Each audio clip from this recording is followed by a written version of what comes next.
À la serfouette ou à la binette, ils avancent en ligne dans les hautes herbes du Semnoz. Tous sont venus couper le vérâtre blanc, une plante toxique pour le bétail et envahissante pour les alpages. Le format chantier, il est idéal parce qu'en fait, on a une fenêtre un peu courte d'action sur la plante, ce qui va être maintenant, où il faut que la plante elle soit sortie suffisamment grande pour pouvoir l'identifier, mais avant sa floraison pour éviter la dissémination par les graines.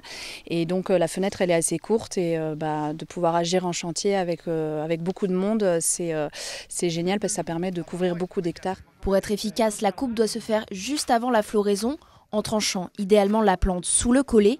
Le chantier participatif Fauche qui peut mobilise cette année près de 100 volontaires, citoyens, clubs sportifs ou anciens élus, tous unis autour de la même cause. C'est sympa de venir avec les copains, faire un truc en commun. Il y a une bonne ambiance, on est assez bien organisé et ça avance vite, c'est cool. C'est satisfaisant de couper les plantes.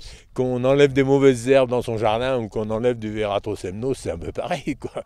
Et puis en plus, il y a une bonne ambiance et je vois qu'on est toujours plus nombreux. On avait commencé, on était une dizaine, là c'était un petit peu...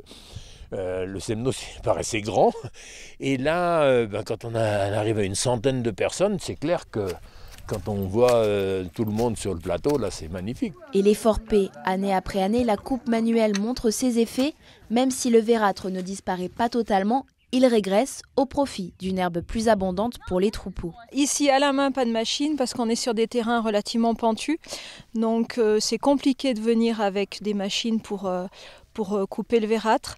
On va faire un test prochainement de broyage, sachant qu'il faut passer une fois que le bétail est venu manger l'herbe et avant que le vérâtre fasse des fleurs. Et il faut compter 4 à 5 années de coupe consécutives pour avoir un impact. Un chantier manuel mais précieux porté depuis 2018 par la commune de Gruffy, le Grand Annecy et la Société d'économie alpestre.